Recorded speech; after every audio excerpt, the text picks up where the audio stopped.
4 Japanese transports, hit by both U.S. surface vessels and aircraft, beached and burning at Tasafaranga, west of positions on Guadalcanal, on November 16, 1942. They were part of the huge force of auxiliary and combat vessels the enemy attempted to bring down from the north on November 13 and 14. Only these 4 reached Guadalcanal. They were completely destroyed by aircraft, artillery and surface vessel guns. The turning point in the Pacific theater came in mid-1942 with history's first great carrier battles in June 1942. Japan hoped to capture Midway Island, an American-held base about 1,000 miles from Hawaii. Following in the cover of a tank, American infantrymen secure an area on Bougainville, Solomon Islands, in March 1944, after Japanese forces infiltrated their lines during the night. Midway could have been used as a staging point for future attacks on Pearl Harbor. The United States was still benefiting from being able to decipher Japanese radio messages. Torpedoed Japanese destroyer Yamakase, photographed through periscope of USS Nautilus, 25 June 1942. The Yamakase sank within 5 minutes of being struck. There were no survivors. American naval commanders led by Chester Nimitz therefore knew the assault was coming. Following in the cover of a tank, American infantrymen secure an area on Bougainville, Solomon Islands, in March 1944, after Japanese forces infiltrated their lines during the night. American reconnaissance patrol into the dense jungles of New Guinea on December 18, 1942. Lieutenant Philip Winson had lost one of his boots while building a raft, and he made a makeshift boot out of part of a ground sheet and straps from a pack. Airplane combat decided the battle at Midway after the smoke had cleared. 4 Japanese aircraft carriers had been destroyed. A helmeted Australian soldier, rifle in hand, looks out over a typical New Guinea landscape in the vicinity of Milne Bay on October 31, 1942, where an earlier Japanese attempt at invasion was defeated by the Australian defenders.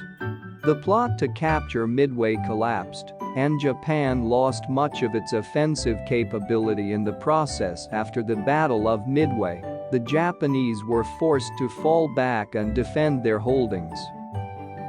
Japanese bomber planes sweep in very low for an attack on U.S. warships and transporters on September 25, 1942, at an unknown location in the Pacific Ocean. After the Battle of Midway, the Allies were able to launch a counter-offensive. The first stage of the offensive began with the Navy under Admiral Nimitz and Marine landings on Guadalcanal and nearby islands in the Solomons. On August 24, 1942, while operating off the coast of the Solomon Islands, the USS Enterprise suffered heavy attacks by Japanese bombers. Several direct hits on the flight deck killed 74 men. The photographer of this picture was reportedly among the dead. At the same time, the army under General MacArthur with Australian allies set out to take New Guinea's Papuan Peninsula. After long, bloody struggles, both campaigns succeeded.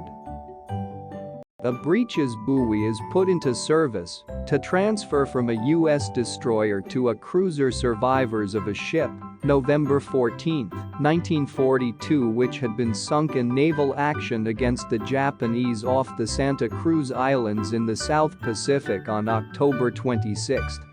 The American Navy turned back the Japanese in the battle, but lost an aircraft carrier and a destroyer. From this point on, Nimitz and MacArthur engaged in island-hopping campaigns that bypassed strongly held islands to strike at the enemy's weak points. Campaigns against the Aleutians and Rabaul succeeded in stopping the Japanese advances and secured bases for Allied advances on Japan. These Japanese prisoners were among those captured by U.S. forces on Guadalcanal Island in the Solomon Islands, shown November 5, 1942.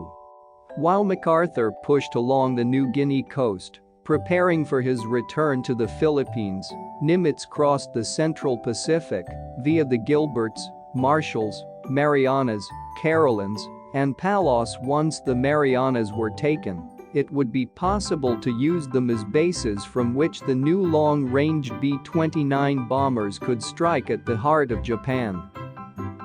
Japanese held Wake Island under attack by U.S. carrier-based planes in November 1943. The advance through the Central Pacific got underway in November 1943 with the seizure of two islands, Tarawa and Makin. The Gilberts Marines landed on Tarawa on November 21 and took the island in a 4-day fight at a cost to the Marines of some 3,000 casualties. Crouching low, U.S. Marines sprint across a beach on Tarawa Island to take the Japanese airport on December 2, 1943. Army troops overwhelmed the small Japanese garrison on Makin between November 20 and 24, 1943. During January and February 1944, Admiral Nimitz proceeded to positions in the central and western Marshalls. Secondary batteries of an American cruiser formed this pattern of smoke rings as guns from the warship blasted at the Japanese on Makin Island in the Gilberts before U.S. forces invaded the atoll on November 20, 1943.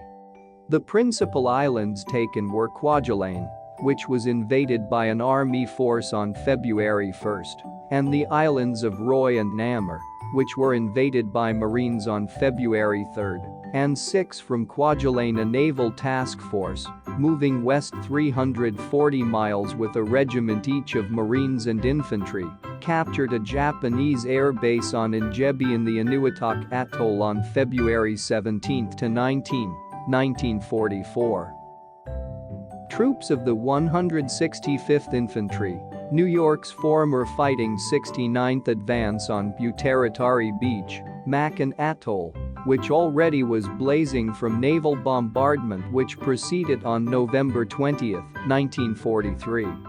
The American forces seized the Gilbert Island Atoll from the Japanese. Meanwhile, on February 16, Nimitz had launched a massive carrier raid on Truk in the Central Carolines, long considered Japan's key bastion in the Central Pacific. This raid revealed that the Japanese had virtually abandoned Truk as a naval base, and a plan to assault that atoll in June was abandoned. Sprawled bodies of American soldiers on the beach of Tarawa Atoll testified to the ferocity of the battle for this stretch of sand during the U.S. invasion of the Gilbert Islands in late November 1943. During the 3-day Battle of Tarawa, some 1,000 U.S. Marines died, and another 687 U.S. Navy sailors lost their lives when the USS Liscum Bay was sunk by a Japanese torpedo. Instead, Nimitz drew up plans for an invasion of the Marianas in June, to be followed in September by an advance into the Western Carolines. Admiral Nimitz invaded the Marianas in June 1944. U.S. Marines are seen as they advance against Japanese positions during the invasion at Tarawa Atoll, Gilbert Islands, in this late November 1943 photo. Of the nearly 5,000 Japanese soldiers and workers on the island, only 146 were captured, the rest were killed.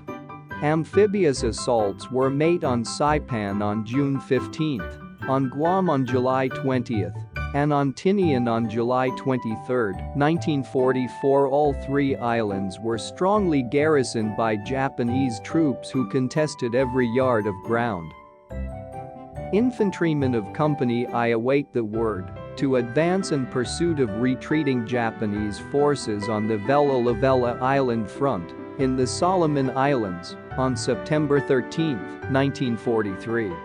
Loss of Saipan precipitated a political crisis in Tokyo, and brought about the fall of the Toho cabinet. The Japanese sallied forth to offer battle to the U-2 of 12 US A-20 Havoc light bombers on a mission against Kokas, Indonesia in July of 1943. The lower bomber was hit by anti-aircraft fire after dropping its bombs and plunged into the sea, killing both crew members. Pacific Fleet. Small Japanese craft flee from larger vessels during an American aerial attack on Tonale Harbor, Japanese base on Bougainville Island, in the Central Solomon Islands on October 9, 1943. They hastily reassembled their fleet from Biak and the Philippines and sailed north to defend the Marianas area, but lack of land-based air support made it impossible to surprise the U.S. Two U.S. Marines direct flamethrowers at Japanese defenses that blocked the way to Iwo Jima's Mount Suribachi on March 4, 1945. On the left is Private Richard Klatt of North Fond du Lac, Wisconsin, and on the right is PFC Wilfred Vigelli. Naval contingents under Admiral Spruance in a massive air battle that took place on June 19, 4 days after landings on Saipan. The Japanese lost more than 400 planes to an American loss of less than 30. A member of a U.S. Marine patrol discovers this Japanese family hiding in a hillside cave, June 21, 1944, on Saipan. The mother, 4 children and a dog took shelter in the cave from the fierce fighting in the area during the U.S. invasion of the Mariana Islands. Stripped of carrier planes, the Japanese fleet fled westward, but American planes in pursuit were able to sink several vessels, including 3 carriers during this engagement, known as the Battle of the Philippine Sea. Only 3 American ships were damaged. Columns of troop-packed LCIs, landing craft, infantry, trail in the wake of a Coast Guard manned LST, landing ship, tank, en route to the invasion of Cape Sansapur, New Guinea in 1944. This victory paved the way for eventual success in the Marianas and provided a demonstration of the interdependence of operations in the Southwest and Central Pacific areas. Capture of the Marianas brought Japan within reach of the Army Air Force's huge new bomber, the B-29, which was able to make a non-stop flight of the 1,400 miles to Tokyo and back. With its gunner visible in the back cockpit, this Japanese dive bomber, smoke streaming from the cowling, is headed for destruction in the water below after being shot down near Truk, Japanese stronghold in the Carolines, by an AVP B-4Y on July 2, 1944. Lieutenant Commander William Janishek, pilot of the American plane, said the gunner acted as though he was about to bail out and then suddenly sat down and was still in the plane when it hit the water and exploded.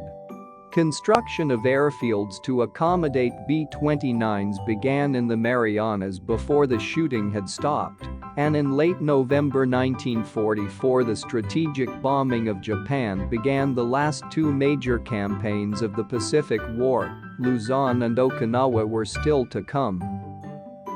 As a rocket-firing LCI lays down a barrage on the already obscured beach on Peleliu, a wave of alligators, LVTs, or landing vehicle tracked, churned toward the defenses of the strategic island. September 15, 1944. The amphibious tanks with turret-housed cannons went in after heavy air and sea bombardment. Army and Marine assault units stormed ashore on Peleliu on September 15, and it was announced that organized resistance was almost entirely ended on September 27. But Japan was essentially beaten. It was defenseless on the seas. Its air force was gone. And its cities were being burned out by incendiary bombs.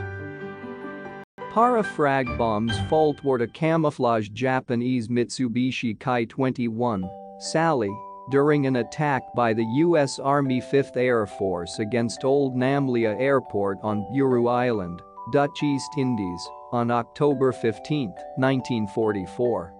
A few seconds after this picture was taken, the aircraft was engulfed in flames. The design of the parafrag bomb enabled low-flying bombing attacks to be carried out with higher accuracy. The atomic bombings of Hiroshima and Nagasaki on August 6 and 9 and the Soviet declaration of war on 8 August forced the leaders of Japan to recognize the inevitable. On August 15, 1945, Emperor Hirohito announced Japan's surrender and ordered Japanese forces to lay down their arms. Gen. Douglas MacArthur, Center, is accompanied by his officers and Sergio Ismena, president of the Philippines in exile, extreme left, as he wades ashore during landing operations at Leyte, Philippines, on October 20, 1944, after U.S. forces recaptured the beach of the Japanese-occupied island. Since the war in Europe had already been won, VJ Day, September 2, 1945, marked the end of the greatest war in human history. Photo credit. AP Photo. U.S. Army. Smoke billows up from the Kowloon docks and railroad yards after a surprise bombing attack on Hong Kong harbor by the U.S. Army 14th Air Force October 16, 1944. A Japanese fighter plane, left center, turns in a climb to attack the bombers. Between the Royal Navy Yard, left, enemy vessels spout flames, and just outside the boat basin, foreground, another ship has been hit.